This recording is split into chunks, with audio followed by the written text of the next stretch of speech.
Alternative Dig Talk. Real issues, real talk.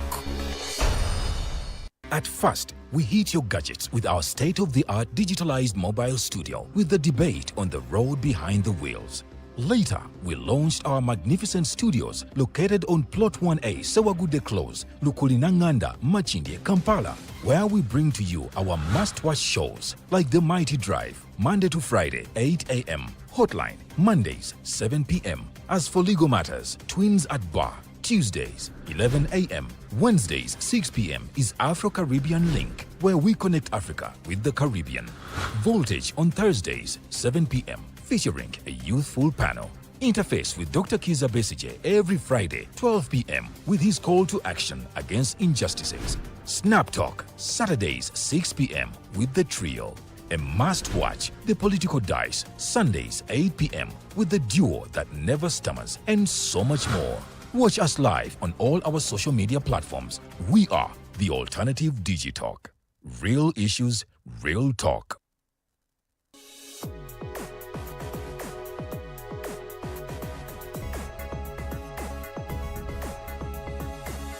The Alternative Dig Talk. Real issues, real talk.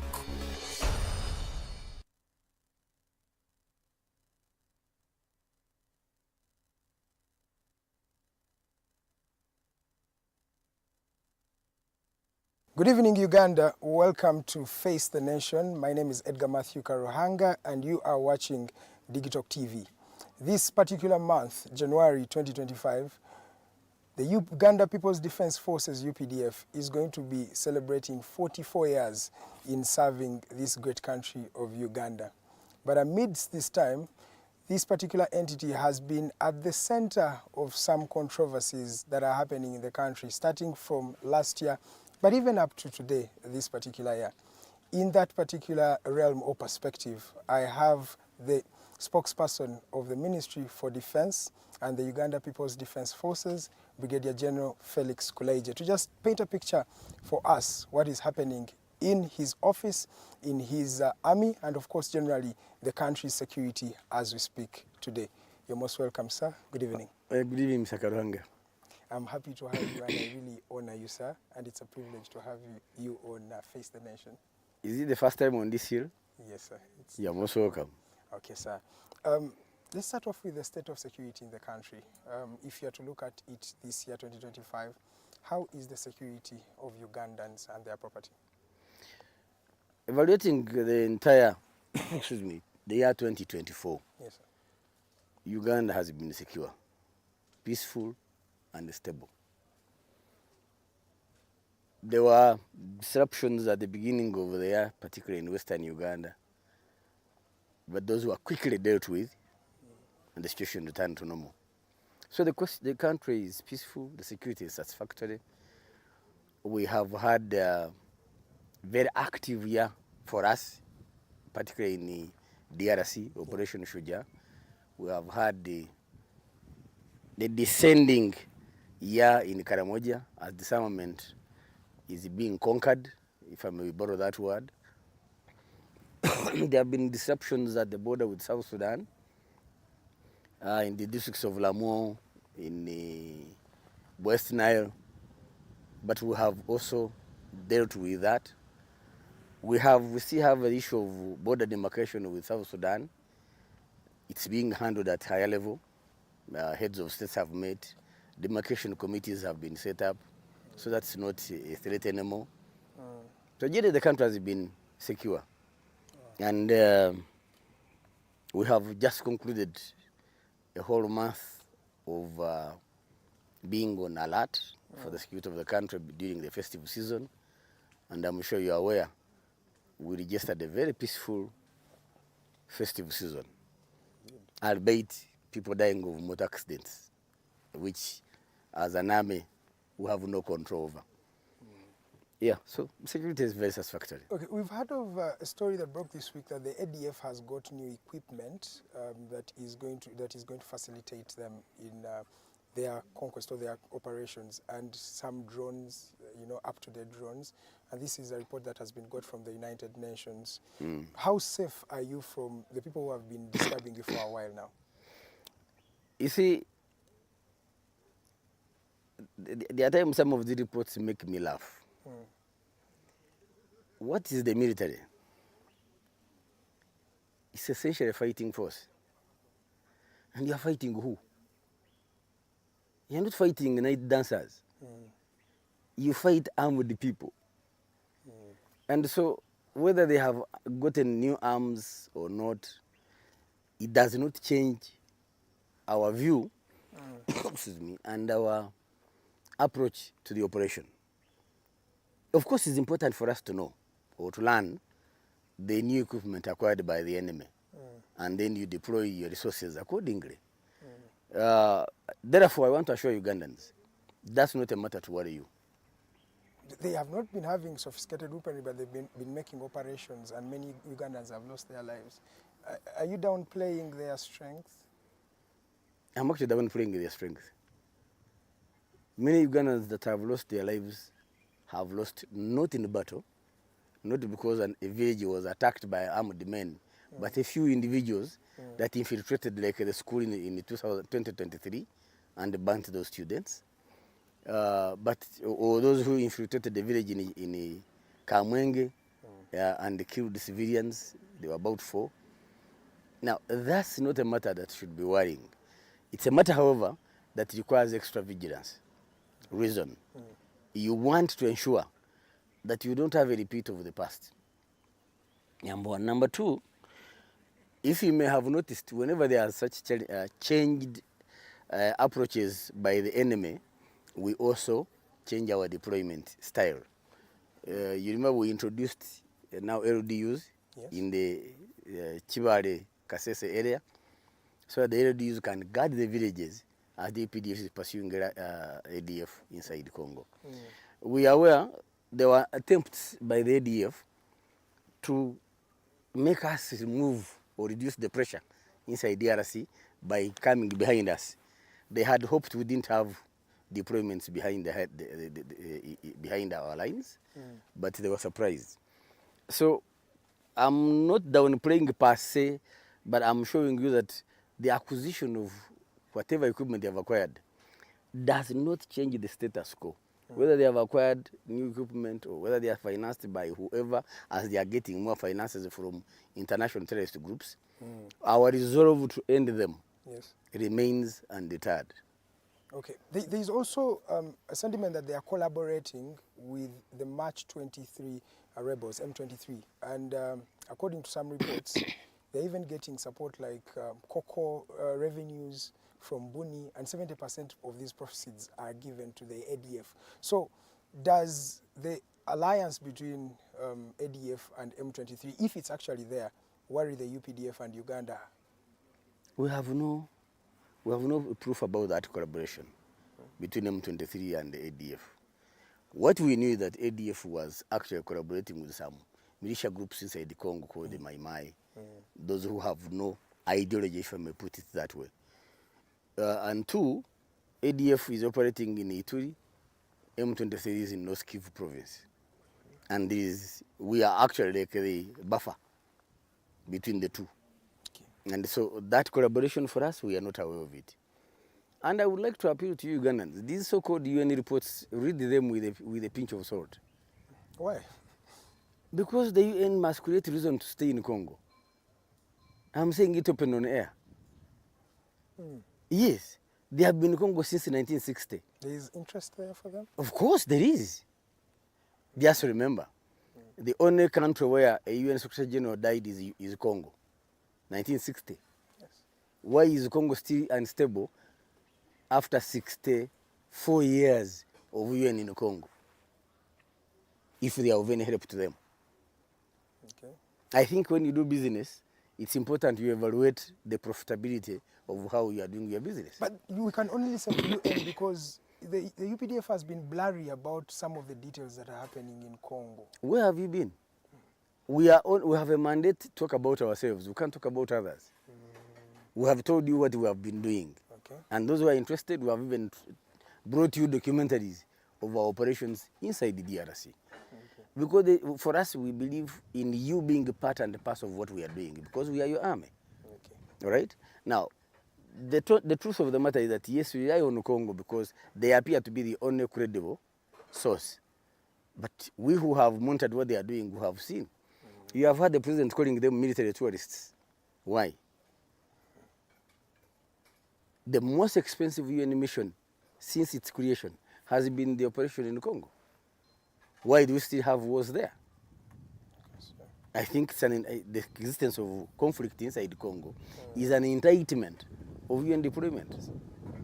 And compare that with the progress of the African Union mission in Somalia, which eventually became Artemis. Yes. The progress made in DRC and the progress made in Somalia. That will give you a picture of who is doing what. All right, you're still watching Face the Nation. My name is Edgar Mathew Karuhanga. I am with the spokesperson of the Uganda People's Defense Forces, but also the Ministry of Defense and Veteran Affairs, Brigadier General Felix Kulayigye. General, let me come to the next issue of the mental health of your soldiers, or our soldiers as Ugandans. In the recent past, we've had stories of soldiers shooting each other because of sometimes personal conflicts. Then recently also there is a soldier who took out his own life. And these are just a few of the stories that come to light. There are many that we don't even hear about. Is everything okay in the minds of these fighters? First of all, it's not correct that there are many you don't hear about. The fortunate thing that no suicide case goes unnoticed. It will come to the open. Okay. And two, we need to be careful. It's not a UPDF matter alone. It's a society problem. Just last night, or yesterday, a young man killed his father here in Wachiso because the father had chased him out of the house to go and start his own life. Do you want to consider that as a mental issue, or you want to call it a mindset that believes in finding greater things? But two, challenges to the minds of soldiers are also happening in the wider society. The stress factors are issues we cannot ignore. Ours become unique or peculiar because one, our uniform. Two, we are a closed society. We are able to tell. Three, we attract attention over the media because we are not ordinary people, if I may use the word. Yes. And so it's a wider societal problem. You young people have not been built with the psyche to deal with the challenges of life. Because what you are facing today is not new. What is new about you is now the smartphone you are carrying. The things you read there, the things you see and admire, you think they have just been created, but they worked for them, those who are enjoying them. Now here you want to have them without being stressed. That's number one. Two, what people are you giving us in the military? They are product of the same society, where that boy who killed his father is born.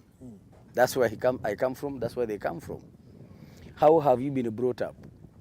In our days, we were prepared for life ahead of us.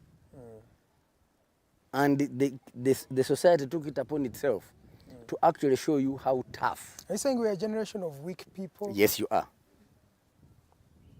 Okay. Emotionally, you are weak people.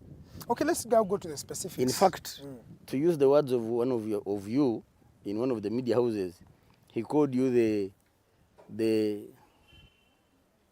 what is this equipment you use to warm food? Microwave? Yes, microwave generation. I didn't even know that term. He called you the microwave generation. Yes. You want quick things all the time. And so when they take longer, your mindset, your mental psyche cannot withstand that waiting. Okay, let's first. So let's come to the military. And as you're painting a picture, there is a specific case of the lieutenant that took his own life. And he left a couple of reasons saying why he was doing the action that he actually did. Did you even look into those? There is already a committee investigating those allegations. And that hinders me from discussing the particular case. But I want to take that case in generality with other cases we have handled before.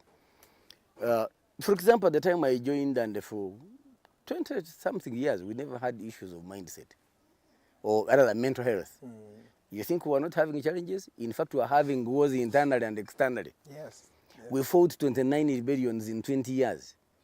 Why were we not having those cases of people killing each other? One, the mindset of the children that joined the army.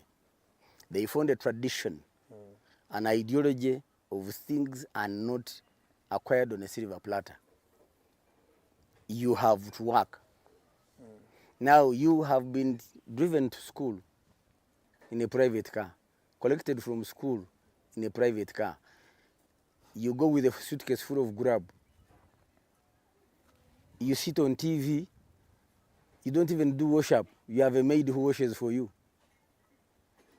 As you are watching TV, you raise your feet. The maid even cleans where you are seated. Then you come to the army where things are done by yourself. On top of that, you go to front line. In addition to doing things for yourself, you are facing the danger of death, which in your world home, these were unexpected. They definitely have a toll on the mindset, on the mind. And so we had to create a department. And so we had to create a department of mental health. It's a directorate headed by a doctor, a general by rank like me, General Chen. Because we found ourselves that Somalia has brought in a new phenomenon. People are operating in a harsh environment, in a harsh climate, and then the generational issues we had now to create, to deal with now this new dynamic. How has that work been in restoring the mental health of It these has people? done wonders. But you see, it takes the following. One, it takes people being able to see that there is a change in character or in behavior by an individual, of an individual rather. Two, the leaders noticing. But three, you yourself owning up and say, you people have a problem. And then people can advise you on how to deal with the problem. And personally, I'm very angry against that lieutenant. Because by an officer, by virtue of being an officer, you are responsible to yourself and to the people you are leading. For starters. Yeah. Now, when you get a family, that becomes the number 3 responsibility. So for you to think of even taking your own life is being selfish. And the truth does not solve a problem. Instead, it creates more. Those children remained orphaned that he was talking about in his note. Yes. So, have you solved your problem? No. Actually, suicide is a cowardice. You are running away from problems. Okay. But you have created a permanent one. You have gone to hell automatically. For us who believe that hell exists. Yes, sir. Now, number 4, the officer had many opportunities to deal with the challenges. Did he exhaust them? Those are the things we are examining in the investigation. Because these avenues exist at unit level, at sub-unit level. The avenues I'm talking about is leaders managing the problem. If the leaders can't manage, then they send beyond, they go above themselves. Finally, if it is a medical issue, you are referred to the medical specialists. We have even introduced social psycho counselors, trained purposely for that. They exist in every service. Why? Somebody may not have reached a medical level, but he has a problem. So you go for counseling. Yes. We have provided for this. But like I'm saying, as you are looking at UPDF, Okay. look at the wider reports you are getting every other day. In the general population. In the general public. It's also worrying. Exactly. So that's what I'm saying, and I have argued. If you read my article in New Vision of today, it's the same thing I'm talking about, the family. Okay. So thank you so much. Let's move on to the issue of Dr. Kizza Besigye, who is being tried in the General Court Martial. I don't want us to look at the nitty-gritties there because it will be a matter of sub judice, but we can actually look at the manner to which everything took place. Let's start off. Why do you have a culture of kidnapping people from other countries, whisking them without any legal notice whatsoever, and then in the morning they appear in the General Court Martial? Mr. Karuhanga, we don't kidnap. What did you do to best You see, Kenya? you know, you amusing me with the terms you And it love was using. deliberate to use the word kidnap I or know, abduct. I know. And I'm saying you're amusing me with the language you journalists use, some of you journalists use. The state does not kidnap. The state arrests. The difference is in the methodology of doing so. Number one.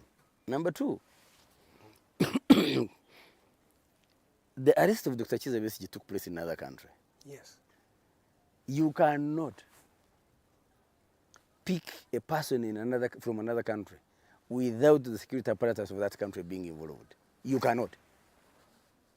Okay, there are two means that we know of getting someone from another country: extradition and deportation. What did you do of the two? None of those. We have a legal framework in the region of dealing with security threats, and we utilize that framework. Now, do we have to go public about the framework? No, because it's a security framework. And for me, in my humble view, you should actually thank us, because for us, we averted the crisis. How? Because we stopped somebody from doing an outrageous things he was planning to do. I will not go into the details of what he's being accused of. But suffice to say, we did our role. Would it have hurt if you wrote to the Kenyan government, have Dr. Kizza Besigye extradited and brought to Uganda and charged for all those cases? Would it have hurt? Do you think we don't know that process exists? Which is more painstaking in planning, it takes more resources. Thirdly, it's also challenging in execution. Then why did you choose the most challenging? Yes, because that was the option best in the circumstances. You know, when are you yet married? About to. You're about to. There are cases that arise when your wife conceives, when she's due for delivery. She may be able to deliver naturally, or she may require surgery. Now, C-section or the mode of delivery is not determined by your expectant wife or you, the father. It's the doctor. Now, the decision to do cesarean section or normal depends not on any of the two of you, but the doctor. True or false? True. We are the doctor in this case. How we execute your protection as citizens depends on the circumstances we are faced. My human rights don't matter, or rights whatsoever in that case? For us, the rights of the majority are more important than the individual. Prisons are not created for show. They are not hotels. They deny rights of certain individuals that are suspects or convicts.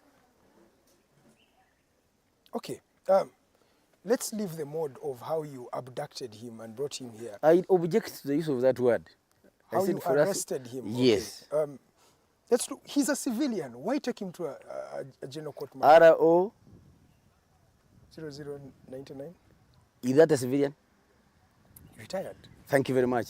Why do we put the word retired? To differentiate that yes, you are not in service, but you are not a civilian.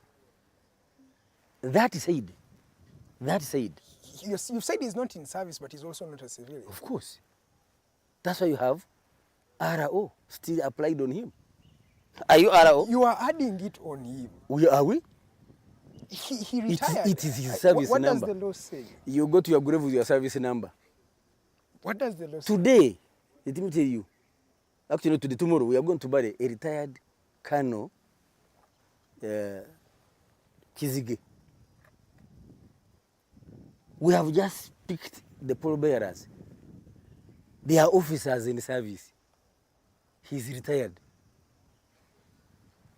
May God forbid if today Dr. Kizza Besigye died, we would have colonels to go and bury him. So there are things you people go into, and yet you don't understand the nitty-gritty. The late Mustafa Adrisi, the former vice president of Idi Amin, when did he leave the service? Actually, Amin had even dismissed him from the army. When he died, generals went to bury him. Yes, I remember. Okay. Why is your memory selective? The general court martial has also been looked at as a tool for oppression of Ugandans. And why I'm bringing it, you've looked at Vestige, but many civilians have been tried in that court. You remember the members of NUP that were charged there for 4 years and let out like that. The case of the FDC cadres that were also arrested, what you call arrested, from Kenya, also taken to that general court martial. Why is it that then these young politicians are being taken there? Can I ask, those NUP supporters you're talking about, the highest in NUP, in terms of status or hierarchy? Are they? Not really. Why isn't They are say, the foot soldiers. why isn't Senyonyi in the court martial? Because you know Senyonyi will bring a lot of noise. Who says? Whom haven't you touched? That is worth being taken there. But these ones are Ugandans, please, you first of all rest. Yes, sir. We don't fear noise. That I can also. We respect people who respect themselves. If you are involved in a crime that will endanger the security of Ugandans, i.e. involving arms that are a monopoly of the defense force, you qualify yourself for the court martial. You know, one would ask then, why is Kanyamunyo, why wasn't he taken to the general court? Why was he tried in the Kanyamunyo civil court? committed listen. Kanyamunyo committed the crime against an individual. And so he was a subject for the police to do the process. But you say if it has anything to do with the guns and... I said against Ugandans, the security of Ugandans.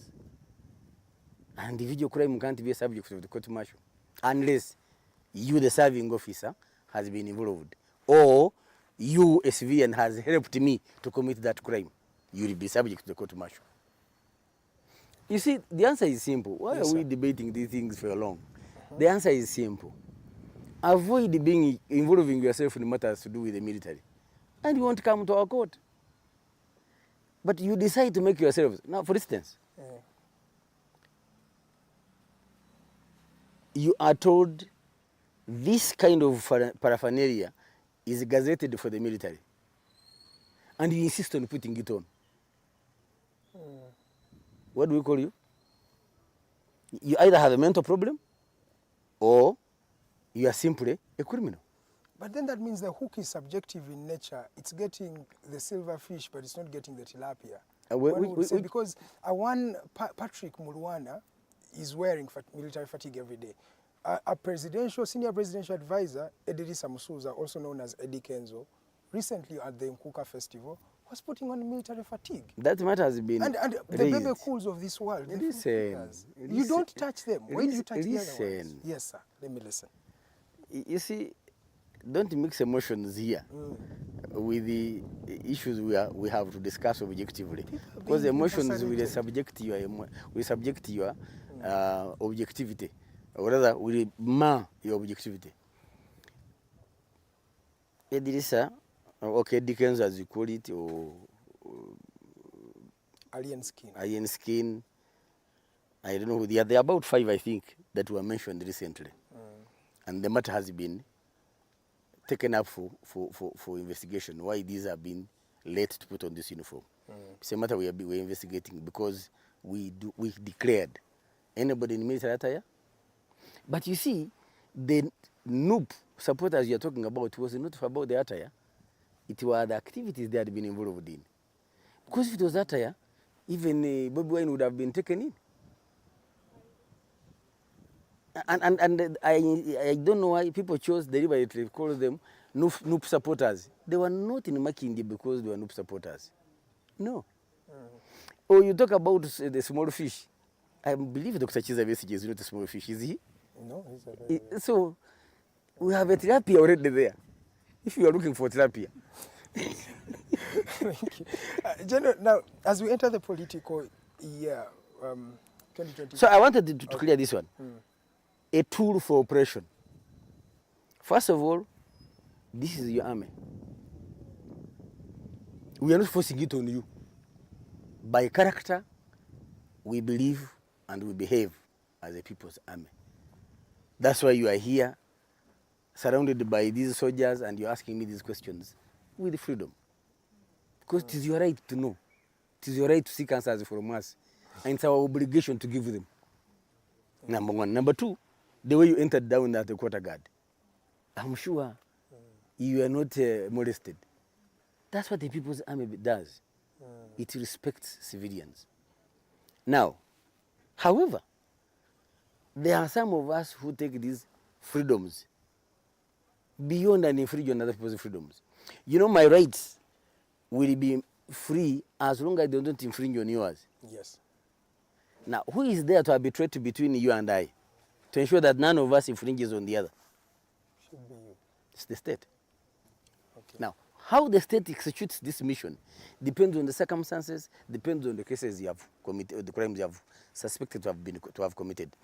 Okay. Excuse me. So, and of course, you are right to question, because it's our responsibility to explain ourselves. Now, where we say, in explanation, I may endanger future operations, I will not tell you. I also have that limitation. Okay. Like an analogy I used before, you and I, assuming are boxers, if we enter the boxing ring and you have tied my arm behind, the match is not fair, is it? It's not. Now, I have that scenario. There are certain things I cannot tell you for purposes of ensuring that tomorrow you remain safe. Okay. You know, until the lamb lies in the lion's den peacefully, you have these issues, the court martial around, you have us around. But also there are injustices that have been recorded in this time. The most recent, I can say, the November 18th and 19th killings that took over 54 Ugandans' lives. How do we deal with those injustices? Because none has been booked for what happened there. Really? Yeah. No. There's nobody that has been shown to us to say that this was the person That's not responsible. correct. Some people were charged. Who is responsible? Wait a minute. Some people were charged. I wasn't in this office. I can't remember. But I remember two things. Yes, sir. One, the CDF of the time came out and apologized. True or false? It's true. The head of state himself owned up and apologized to the country. Now, the Christianity I know is that when somebody confesses his sins, he is forgiven. But you Ugandans have kept on bringing back this. It means you didn't forgive us. So the apology was wasted. And yet, every Sunday, I see people saying, oh, glory to God, we are praising God. Why haven't you forgiven us yet? But then we owned up. The parents, and he has been done to this. That's being vindictive. And I've told you, for us, we do. No, you can forgive but charge. We charge ourselves. All right? Yes, sir. We actually punish harshly. Do you remember this case in Kitgum? Yeah. How many years was this sentenced to? Many. A couple of years. Actually, for us, we are you people in ties are the ones abetting this. We still have a death penalty on our statute, the UPDF Act. We last killed in 99. Yes. The last, by then we had executed 123 of our own. No army in the world has that record. That shows you how serious we are on matters of our civil military relations. Okay. You kill a civilian, you qualify for death. Then you people shouted, you are violating soldiers' rights. For us, we argue, the rights of the person killed are as well important. So why do we leave this fellow alive who is likely to commit another crime? Help society and put him away. In our code of conduct, a murderer, a rapist, a child, a defiler have no right to live. But here you are giving a defiler 7 years in jail? Santa Maria. You sound like Mr. Museveni as you speak, right? No, but I may sound like him because he's the one who has mentored me, but... He has indoctrinated you? No. Augmented. He has mentored. Okay. Indoctrination is negative. Oh. The point I'm asking, I'm a father. Yes, sir. If my daughter is defiled and the defiler walks away, have I done my job as a father? Actually, let me tell you, and I am warning those of viewing, the day you hear me in prison for murder, I will have killed the defiler. Okay, sir. Doesn't matter whether it's my child or not. As long as you are a defiler, you have no right to live. Because the impact on this child is forever. That's very true. So why should you leave, you bastard who... Okay, but, Anyway, let me leave that one. let's leave that. Let's go to now. The military always taking part in political activities, because even that case scenario that I brought you, it was military taking part in an electoral process, and we have seen videos of people in uniform. I won't call them soldiers, but people in uniform taking ballots during the electoral season.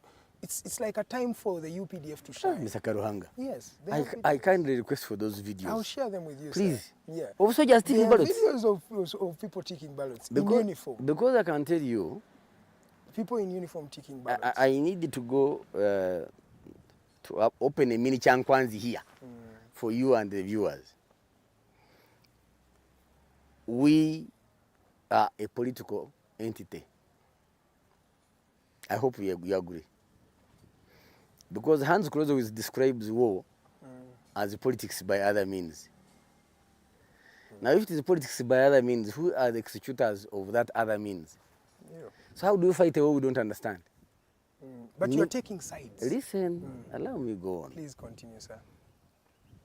Two, when it comes to an election process, you have an exercise so important to the country that elsewhere actually they even close their borders. It's not just mere politicking. It's because you want to protect this process, number one. Number two, but you also have a situation where some people are so primitive that they regard elections as a matter of life and death. And so, if they can't win, we'd rather all lose it. They behave like co-wives. If I can't have him, then we'd rather all lose him. Some people behave that way. It's those scenarios that we deploy against. And that's why you find that we always guard the routes to the voting places. We don't go to the polling center. We only go when we are going to vote, to cast our votes. In that case, we are not even armed. Okay? Now, three, if anybody is involved in election malpractice, anyone, be it a citizen or police, is free to arrest him. It doesn't matter whether he's a general like me or not. And that's why I'm asking you. I need those videos. That's the ideal, but on ground we know it's different. But I'm telling you that for me, give me those videos, even if it is after how many years. You want to say that you've never watched a video of men in uniform Taking? And they are left to talk free? No. No. They had their uniform. We had a general who was supporting a son in an election. Yes. He had issues with the police in this very country. You know, you people, like I said, your memory is selective. Okay. We have had cases, people who take sides, and they get it. Now, let me also help you. We do, for example, in my office here, I don't know who supports who. It's none of my business. I have never asked, I will never ask. Because the person I support is my private matter. However, we are not allowed to have political parties. In the US, they do. Soldiers have parties. They can be Democrats, they can be Republicans. Here, the Constitution bars us from having parties. It bars you journalists from having parties, but you do. Sergeant was a journalist the other day, and he was practicing journalism, and yet he has a political side. That's already illegal. But people didn't talk about it because it belongs to the opposition. Even the CDF has a political affiliation. You've heard him say, vote for NRM 2026. The current CDF? The current CDF, Moses Kainerukaba. There's something you forget. He has another title. Senior Presidential Advisor. But General Felix, I feel like we pull this card of another position when it suits us. Because he's still the CDF. So how do I bar between the CDF speaking and the special advisor on operations? Will you give a person suffering of malaria antiretroviral? Will you? I use the weapon where it is required. You are talking about him making a political statement. Statements. And as a senior presidential advisor, he is free to make that statement. Can let me ask you, did you hear General Badi make such statements? No. Did you hear General David Muhoozi doing such statements? So no, but why is Muhoozi Kainerugaba? That's what I'm saying. He's SPO. Today, Lieutenant General Peter Elwell will make such a statement because he is a senior presidential advisor. General Wiso will make such a statement, and our law will not touch her because of that title.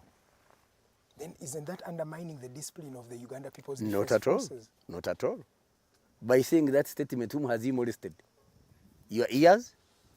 There's junior officers looking at him, and we'll take that as okay. Don't speak for us because we do understand our superiors. We know how much they can go, the latitude they can go. We understand it. All right. You're still watching Face the Nation. My name is Edgar Mathew Karuhanga. I'm privileged to be with the spokesperson of the Ministry for Defense and Veteran Affairs, but also he's the spokesperson for the Uganda People's Defense But then Forces. before I forget, Brigadier my General title Felix changed. Kulayigye. The office is now called Directorate of Defense Public Information. As you saw in the signpost coming, Oh, okay. it's no longer spokesperson, it's Director, Defense Public Information. Wow. Yeah. Thank you. We are celebrating 44 years of the Uganda People's Defense Forces this year. Yes, sir. What are some of the celebrations or achievements that you look up to and say, 44 years, this is something that we are so proud of? 2025. Thank you very much. First, for starters, let's start with the obvious. Peace and stability of the country. You know, there are some Ugandans who have got bored by the stability. Some even have expressed a desire to see war. I hope you have heard them. I've had such sentiments. Very sad. But by grace of God, the grace of God, we have succeeded in maintaining peace and stability. Two, and in the other B, until 2006, the country was at war with itself. Now, since 2006 to date, the country has been at peace with itself. Whether from Kidepo to Muhabura, from Oraba to Busia. That's no mean achievement. In our history, it's the first time. We are happy about that. But number two, one thing we pride in is the collaboration and cooperation with the civilian population. It's a matter that is near and dear to our hearts as UPDF. That's why we are interacting now. Yes. That's why we have the Directorate of Human Rights. We have the Directorate of Civil Military Cooperation. All those are to strengthen the cooperation between the military and the civilians. It's a matter we are proud of. Three, we have grown in capacity that we are able to export peace. In the 70s and early 80s, Uganda was a net exporter of refugees. Many of the leaders you see today, and those who were there before, had been refugees in other countries. Exactly. Now today, we are importers of refugees instead. Yeah. People from our neighboring countries find Uganda much safer for them. The biggest in Africa, I think. Thank you very much. That's a matter UPDF is proud of. Now, not only have we built capacity to export peace, Somalia, South Sudan, we have also built capacity to respond to disaster management. The landslides in the land, earthquakes, UPDF has been at the forefront. Two, outbreak of epidemics. Ebola, UPDF was at the forefront. Civilians in and out of hospitals, actually. That's why a man called Dr. Raskalukuya is a hero. Because for him, he stayed. Unfortunately, Ebola took him. What about COVID-19? Same thing. So we are able to fulfill our constitutional mandate. I saw you're even at the center of the MPOX also trying to... Absolutely, we are. Yes. So, not only do we have the will, but we have developed the capacity to deal with these emergencies. Yes, sir. 5, we are now participating in the national economic development, construction. In the process of constructing the handling government projects, we have been able to save government billions of shillings. Just give you an example of Nambole. The private contractor had charged 340 billion. Yeah. We did it with 97 billion. Look at the amount of money we saved the country. Yes. Now, that's no mean achievement. 6, we have made Uganda, in fact, we are the biggest exporter of Uganda's image, in addition to the Kiprotichis and the Kiptegei. Okay? Yes, sir. For us, those are not mean. We value them, and that's why we are very sensitive to any of us violating these things, okay, this relationship. This new year, what are some of the resolutions that you have, especially when you know that we are entering a political season?